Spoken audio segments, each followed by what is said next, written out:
So, in front of me I've got SteelSeries Arctis Nova 5. In this video I'll show you how to check battery level of your headphones.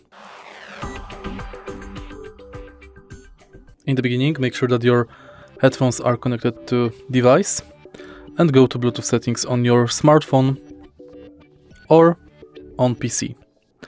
Here is the current battery level of your headphones.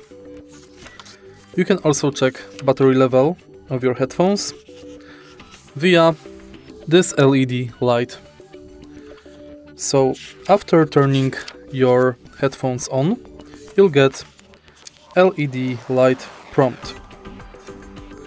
Green light means the battery level is between 150%.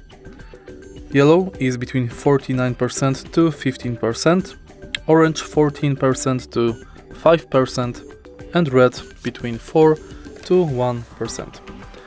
And that's basically it. If you find this video helpful, please leave like, comment and subscribe.